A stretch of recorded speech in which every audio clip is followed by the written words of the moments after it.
नमस्कार, कैसे हैं आप सब। स्वागत है आपका इस नए ब्लॉग में। तो बच्चों के वेकेशन स्टार्ट हो चुके हैं। अभी अभी उनका एग्ज़ाम ओवर हुआ है और बिल्डिंग के लगभग सभी बच्चे घर पे हैं। ऐसे में जो मम्मियां हैं उनकी टेंशन ये है कि बच्चे बहुत ज़्यादा स्क्रीन टाइम में अपना समय दे रहे हैं। मोबाइल नहीं तो फिर टीवी, है ना। और बिल्कुल भी बाहर आके ऐसे खेलना छोड़ दिए हैं। तो खेलना भी होता है तो हमें शाम का वेट करना होता है जब छाँव होती है। वैसे तो इस समय मौसम थोड़ा सा चेंज हुआ है। यहाँ पे धूप तो है लेकिन बादल भी आए हुए हैं। और एक दिन पहले ही यहाँ पे बहुत ही ज़्यादा तेज़ आंधी आई हुई थी। रात के लगभग 2:30 बजे बहुत कुछ यहाँ पे तबाह हुआ है। लेकिन fortunately by the God grace हम लोग सब अच्छे हैं और ठीक हैं और ज़्यादा कुछ नुकसान नहीं हुआ। तो धूप में थोड़ा सा तापमान में तो कमी है ही और साथ ही साथ ठंडी ठंडी हवा चल रही। तो मैं बच्चों को नीचे लेके आ गई हूँ क्योंकि वो पूल में जाने का बहुत ज़िद कर रहे हैं। बट आंधी की वजह से पूल का पानी भी थोड़ा गंदा है और अभी मेंटेनेंस की टीम सफाई करने में लगी हुई है। तो इस वजह से पूल ऑक्यूपाइड है। तो अभी हम लोग पूल का इस्तेमाल नहीं कर पा रहे। बच्चों के साथ बच्चे बनकर खेलना बहुत अच्छा लगता है। समय तो थोड़ा देना पड़ता है पेरेंट्स एज अ पेरेंट, लेकिन क्या करें, ये समय हमारे लिए ही बहुत फ्रूटफुल रहेगा। अगर हम बच्चों के साथ खेलेंगे, उनको समय देंगे, तो ये हमारे लिए और बच्चों के लिए जो बीच का बॉन्ड जो बनता है ना, ये बहुत अच्छा बनता है और हम उनको भी समझ पाते हैं और वो हमसे फ्रैंक हो पाते हैं। तो बहुत ज़्यादा बीच में तेज़ धूप था। मार्च के लगभग एंडिंग चल रही है और देखिए सारा जंगल, यहाँ पे जंगल नहीं जो गार्डन है, सॉरी, ये जंगल की तरह दिख रहा है क्योंकि यहाँ पे पेड़ सारे जल जा रहे हैं। आपको याद होगा मेरे पहले ब्लॉग में जो विंटर का मैंने ब्लॉग डाला था, तो ये ऐसे येलो कलर के फ्लावर्स पूरी जगह पे ब्लूम हुए थे। पूरा ये गार्डन येलो फ्लावर से भरा हुआ था। लेकिन अभी क्योंकि बहुत ज़्यादा तेज़ धूप है, इस वजह से पेड़ जो है जल जा रहा है। छोटे छोटे पेड़ और पौधे, सॉरी, और जो पेड़ है वो थोड़े बहुत बचे हुए हैं, लेकिन जो छोटे पौधे हैं उनके सारे पत्तियाँ ऐसे ड्राई हो जा रही है। देखिए पानी की कितनी ज़्यादा ज़रूरत होती है। 2 बार पानी डालने के बाद भी पेड़ों का जो तापमान है वो पेड़ सह नहीं पा रहा है। तो इंसान का क्या होगा, पक्षियों का क्या होगा, है ना। सोचने वाली बात है। तो प्लीज़ अपनी मदद करिए, पानी खूब पीजिए और दूसरों की भी मदद कीजिए। अपने घर के बाहर ज़रूर पानी का घड़ा रखिए, लोगों की मदद करें। और मैं तो अपने घर के बाहर छोटा सा एक पानी का प्लेट भी रखी हूँ जिसमें पक्षी आके पानी पिए। बट अनफॉर्चुनेटली कोई भी बर्ड जो है वो मेरे बालकनी में नहीं आ रही है। और ये देखिए पूल साइड के एरिया में जो गार्डन लगा हुआ है, कितना सुंदर वहाँ पे फ्लावर आए हुए हैं। और इस पौधे को क्या बोलते हैं मुझे तो नाम नहीं मालूम, लेकिन इसमें बहुत टाइम के बाद अब जाके ऐसा फ्लावर ब्लूम हो रहा है जो कि देखने में बहुत ही ज़्यादा आकर्षक लग रहा। जब मेरा मन बहुत ज़्यादा उदास या मैं कुछ लेज़ीनेस फील करती हूँ तो बच्चों के साथ तो अक्सर ऐसे पूल के पास आके बैठना नहीं हो पाता है क्योंकि बच्चे जो है पानी के पास जाने की कोशिश करते हैं। लेकिन जब मैं ऐसे थोड़ा अकेली हूँ तो आके थोड़ा यहाँ बैठती हूँ। मुझे ना बचपन की वो जो तालाब किनारे जाकर ऐसे बैठने का जो एक होता है ना क्रेज़, पेड़ों की छाँव के नीचे, बिल्कुल वैसा ही फीलिंग आता है। अब पता नहीं क्यों ऐसे पानी में जो वेव्स बनते हैं और मैं उनको देखती हूँ ना तो मुझे बहुत अच्छा लगता है। क्या आप लोग के साथ भी ऐसा होता है? तो आप लोग मुझे बताइएगा। आंधी आने की वजह से मौसम बहुत ज़्यादा चेंज हो चुका है। बेटी को सर्दी हो चुकी है और उसकी वजह से बहुत ज़्यादा उसको फीवर भी था अभी। अच्छा ये हुआ कि एग्ज़ाम के टाइम पे उसकी तबीयत नहीं बिगड़ी और अच्छे से सब हो गया। अब कुछ दिन के बाद रिज़ल्ट है, रिज़ल्ट के बाद फिर से छुट्टियां हैं और 1 अप्रैल से इनका सेशन फिर से शुरू होना है। यहाँ पे वर्कर्स के बच्चे भी साथ में खेल रहे थे तो उनके साथ मैंने मेरे बच्चों को मिलवाया। एक बहुत ही अच्छी चीज़ मिली जो ये बच्ची खेल रही है हाथ में, इसे कहते हैं लट्टू। ये लट्टू हम लोग बचपन में खेला करते थे।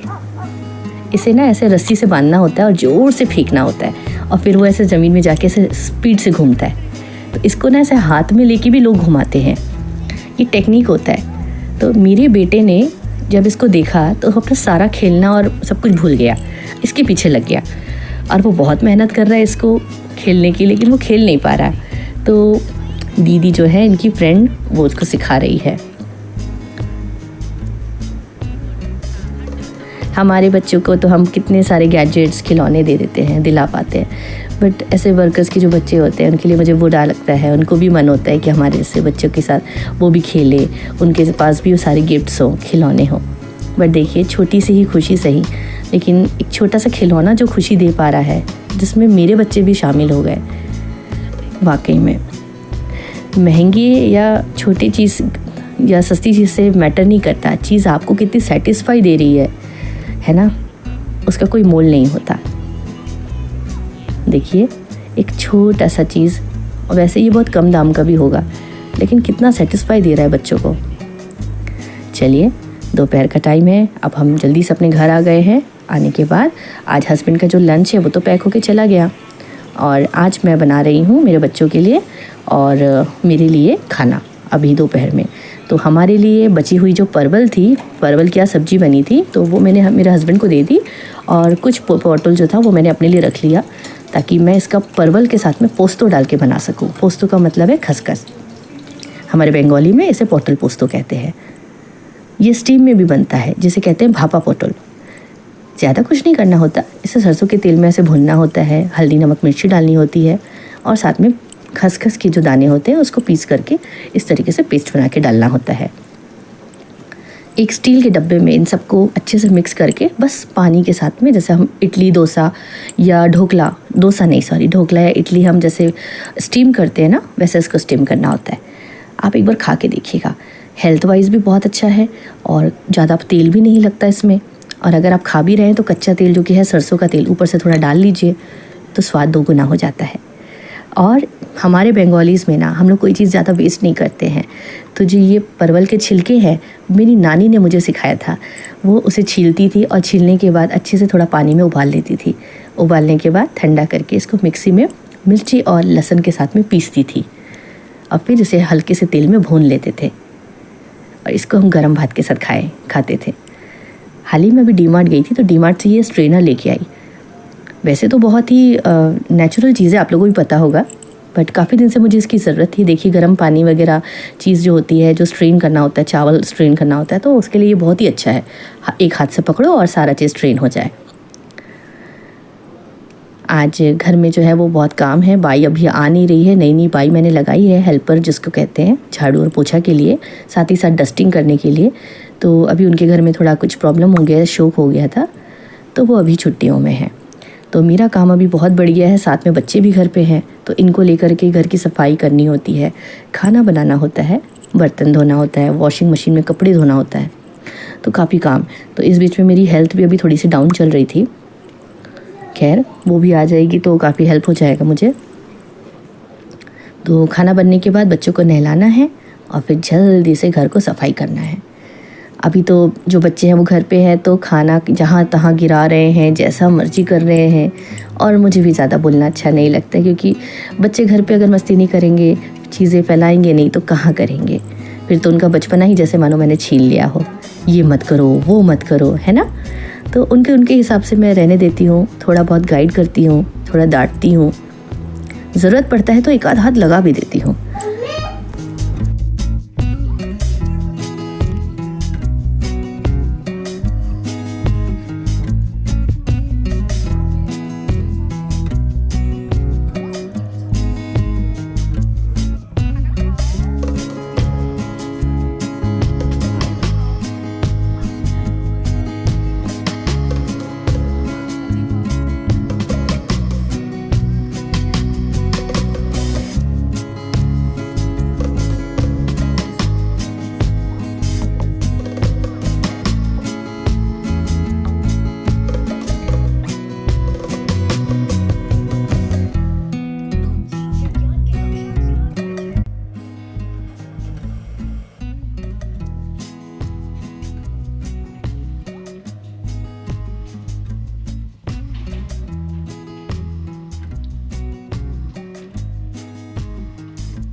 काफ़ी पत्ते जो हैं वो पीले हो चुके हैं धूप की वजह से, तो उनको मैं यहाँ से ऐसे प्लग कर ले रही हूँ, और जितने भी लीव्स थोड़े से ख़राब हो रहे हैं नमी की वजह से, तो उनको भी ऐसे काट लेती हूँ।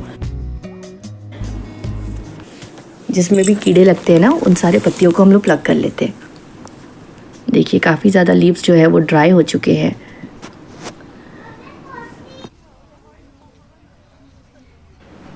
ये देखिए दासवंती के पेड़ में कितनी सारी कलियां लगी है। जब खुद की मेहनत से ऐसे पेड़ उगाओ और उस पर फूल उगते हैं ना तो बड़ा खुशी होता है। ठंड के वक्त बिल्कुल भी इसमें कलियां नहीं आ रही थी। इस पेड़ को मैं नासिक से लेके आई थी। इसमें 2 तरीके की कलियां लगी हुई हैं, जो कि है पीच कलर और रेड कलर की दासवंती। रोज़ एक फूल खिलता है और मैं उसे भगवान के चरणों में देती हूँ। तुलसी का पौधा भी पूरा मर गया था, तो इसे पापा मेरे जो हैं वो घर से बना के लेके आए हैं। अभी उसका विशेष ध्यान रख रही।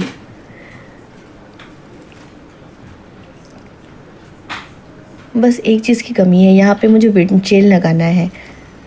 उसकी हल्की हल्की सी जो आवाज़ आती है ना, मुझे बहुत अच्छा लगता है। साथ ही साथ मुझे बर्ड के लिए एक नेस्ट बनाना है।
चलिए सारा काम हो चुका है। अब यहाँ के लिए भी मैंने ऐसे प्लांट रखने वाले जो स्टैंड आते हैं ना वो मंगाया है अमेज़ॉन से, ताकि इस जगह को थोड़ा और ऑर्गेनाइज़ कर सके। और जो नीचे रखी हुई चीज़ें हैं उनको मैं उनके ऊपर रखूँगी और बड़े वाले स्टैंड को मैं अपने मम्मी पापा के घर भेजूँगी, क्योंकि वो लोग का तो ज़मीन पे घर है तो आंगन है, कई बार धूप वहाँ पे एक जगह पे नहीं रहता है, तो इसलिए ऐसे स्टैंड जो है जिसमें चक्का लगा हुआ है तो कहीं भी अपन मूव कर सकते हैं। तो आज कैसे बर्तन धोती हूँ पूजा के वो भी मैं आप लोग से शेयर कर रही हूँ। अभी डीमार्ट गए थे तो वहाँ से तांबे का ऐसा 2 लोटा लेके आए हैं और साथ ही साथ चम्मच लेके आए हैं और कांसे का एक छोटा सा प्लेट लेके आई हूँ। मेरे ससुर जी हैं ना, तो उनके लिए भी हम लोग भोग चढ़ाते हैं, तो हम लोग ऐसे तांबे का पानी और कांसे का प्लेट लेके आए उनके लिए भोग चढ़ाने के लिए। मम्मी तो घर पे इमली या फिर नींबू का इस्तेमाल करती है। सासू माँ को भी अक्सर देखा है कि नींबू का इस्तेमाल करके बर्तनों को धोते हैं, जिससे चमक आ जाता है। मेरा काम थोड़ा शॉर्टकट होता है और जल्दबाजी में होता है, तो इस वजह से मैं पीताम्बरी का इस्तेमाल करती हूँ और देखिए झटपट पूरा दाग जो है वो साफ़ हो जाता है और एकदम चमक आ जाती है। तो सारा काम हो चुका है, बस अब इसे क्लीन करना है और इस एरिया को साफ़ करके किचन के काम से फुर्सत।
चलिए खाना खाने का वक्त हो चुका है। गर्मा गर्म घी के साथ में पोस्तो और पोटल और साथ में बाटा, जिसे हम कहते हैं बाटा।